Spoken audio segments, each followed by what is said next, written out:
History says ancient humans were primitive, barely surviving, barely thinking beyond food and shelter. But the Egyptian pyramids say something else. Their geometry isn't simple, it's not decorative.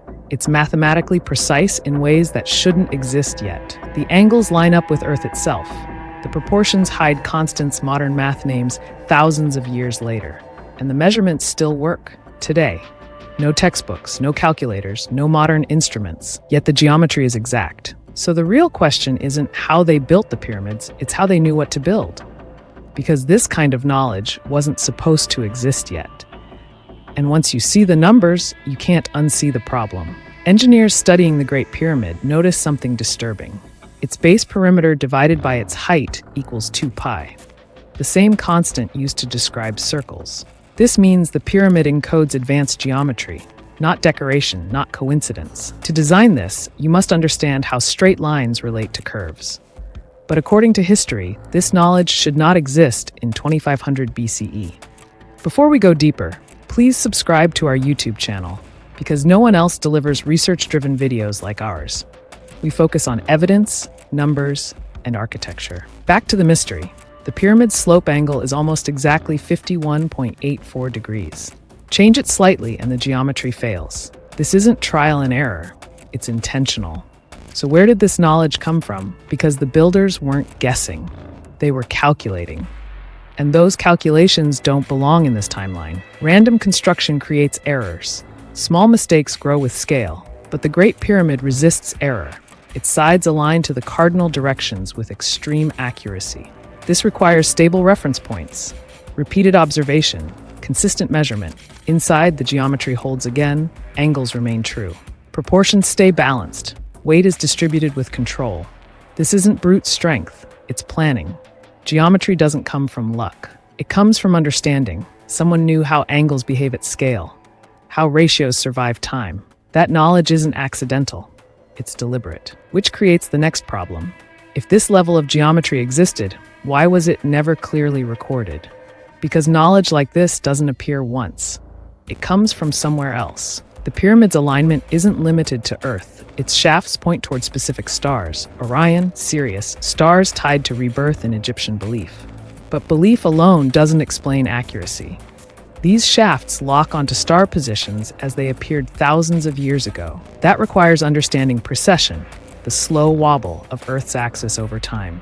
Precession takes 26,000 years to complete one cycle. You don't notice it in a lifetime. You measure it across generations, yet the geometry accounts for it.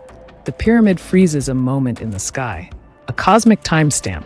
This isn't religion guessing, this is astronomy calculated. And here's the disturbing part. To encode this much sky knowledge, you need records, models, time. But history says none of that existed. So either our timeline is missing something, or the builders inherited knowledge older than Egypt itself.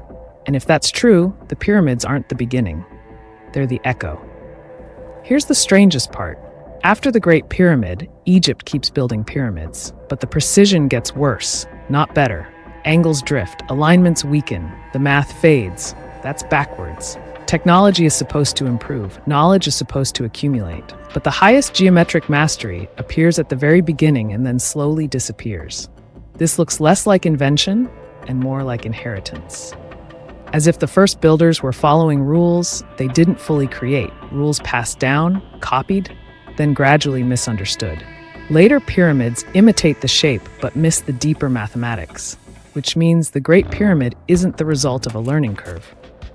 It's the peak, and peaks don't come from nowhere. They come after something else, something older, something lost. So the real mystery isn't Egypt. It's what came before Egypt that understood geometry this deeply. Even today, researchers don't agree on why the pyramid's numbers work. Some say coincidence, others say symbolic. But symbols don't stay this consistent. The ratios repeat, the angles repeat. Across measurements taken centuries apart, laser scans confirm it, satellite data confirms it. The geometry survives new technology, and that's the problem. If the math holds up under modern tools, it can't be accidental. Yet no texts explain it, no manuals survive, no equations are written down. We have the result, but not the method. That puts modern science in an uncomfortable position, because we usually know how something was done before we admire what was done. Here, it's reversed. The pyramid stands as solved math without a visible solution. And unsolved math doesn't belong in deep antiquity, unless our assumptions about ancient knowledge are wrong. The Great Pyramid isn't just precise, it's scaled. Its latitude is 29.97 degrees north. Those numbers mirror the speed of light, 299,792,458 meters per second. That's not symbolism, that's planetary math. To encode this, you must know Earth as a sphere. You must measure it accurately. You must think globally. But official history says ancient Egyptians believed the world was flat, local, limited. The pyramid disagrees. Its dimensions fit Earth's radius. Its proportions echo hemispherical geometry. Change Earth's size in the equation, and the math collapses. This structure behaves like a model of the planet, not a monument, not a tomb, a reference point, which means whoever designed it wasn't thinking like a king. They were thinking like a civilization that understood Earth itself.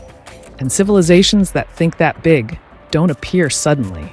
They leave predecessors. Admitting this geometry changes everything, because if ancient builders understood Earth-scale math, then our timeline collapses. History prefers slow progress, simple beginnings, clear evolution. The pyramid doesn't fit that story. So explanations get softer, ritual meaning, symbolic coincidence over interpretation. But coincidence doesn't repeat this cleanly, across angles, across ratios, across scale. Academia avoids ideas that force rewrites, not because they're impossible, but because they're disruptive. If this knowledge existed once and vanished, then history isn't a straight line. It's a loop, and that means advanced understanding can be lost, erased by catastrophe, time, collapse. The pyramid becomes evidence of amnesia, not ignorance. And that's far more unsettling than aliens or myths, because it means humans were once smarter than we remember. Look at it this way. If you wanted to preserve knowledge across millennia, you wouldn't write books. They burn. You wouldn't use language, it changes. You'd use geometry, universal, unchanging. The pyramid speaks in angles and ratios, numbers that any advanced mind can rediscover. It doesn't tell a story, it presents a problem, a challenge to future civilizations. We knew this. Can you still understand it? That turns the pyramid into a time capsule, a message without words, not built for priests, not built for kings, built for the future. Which brings us to the final question. What happens when we finally understand the message completely? The Great Pyramid still stands, silent, exact. Its geometry hasn't aged, its math hasn't failed, only our explanations have. We call ancient people primitive because it makes history comfortable, predictable, safe. But the pyramid doesn't care about comfort. It sits there, using numbers we claim no one should have known, encoding geometry that still works, still challenges us. If this knowledge existed once and vanished, then progress isn't guaranteed, civilization isn't permanent, and intelligence can be lost. So the pyramid stops being a mystery of the past. It becomes a warning for the future. If humans once understood geometry this deeply, what did they know that we've forgotten? And more importantly, what are we about to forget again?